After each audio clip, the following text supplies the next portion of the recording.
Here we want to introduce neural control as one form of extrinsic cell-cell signaling.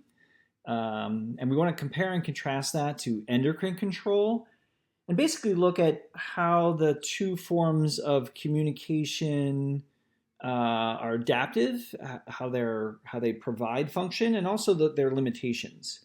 It's important to note that in the evolution of multicellularity in animals, there was a need for cell specialization, meaning that some cells became adapted to perform specific functions, and other cells benefited from those functions. In other words, like your lungs are adaptive for gaining oxygen from the environment, but all cells of our bodies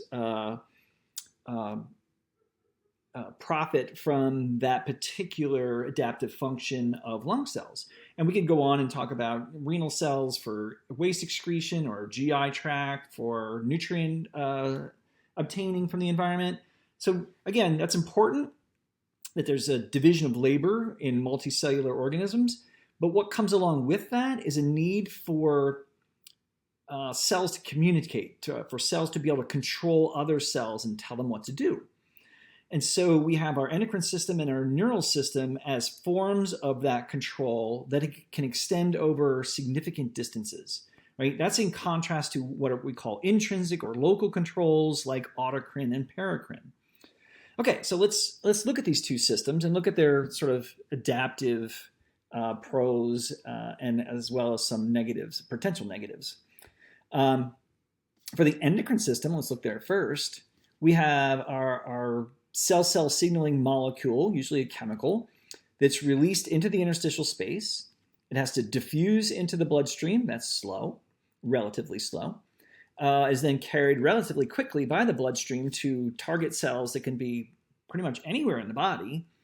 It then diffuses out of those capillaries, again, randomly, where it will bind to cells that express receptors for that particular hormone, right, for that particular chemical signal. And of course, those cells that express receptors will then be initiated to alter their function in response to that hormone. And so we've had a chemical signal that initiates a change in cells at some other location in the body. The good side to that is that it allows a very broad distribution, right? This hormone distributed within the bloodstream can get to any target cell, right? As long as they express receptors, they'll respond. So that's a very broad response. That's a plus for a lot of hormones.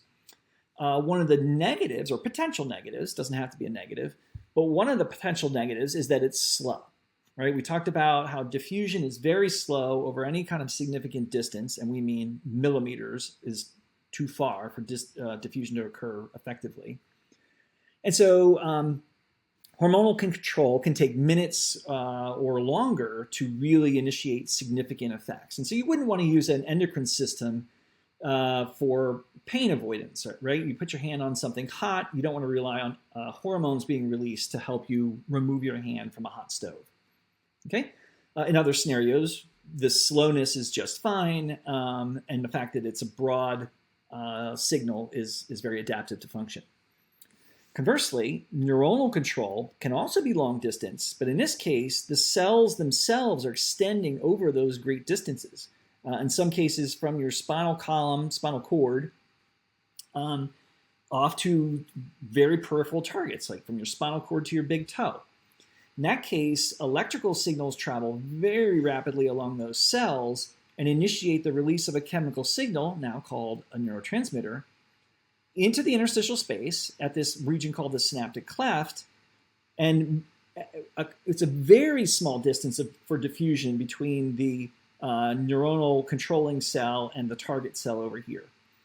20 billionths of a meter. And so diffusion is dramatically limited in this process, making it very fast. We can get these signals to move very rapidly. The diffusion is still the slow part, but it's such a short distance that the overall process is still very fast. Another aspect of neural control is that it is very focal. And by focal, we mean that these neurons are innervating very specific cells. Now again, these cells will express receptors, right? But we are innervating the specific cells that we want to respond to this chemical agent. That makes this a very focal and targeted control system. These are both forms of extrinsic control, meaning that we're having control, these chemical signals from endocrine or the nervous system, coming from outside a particular region to control a particular target cell.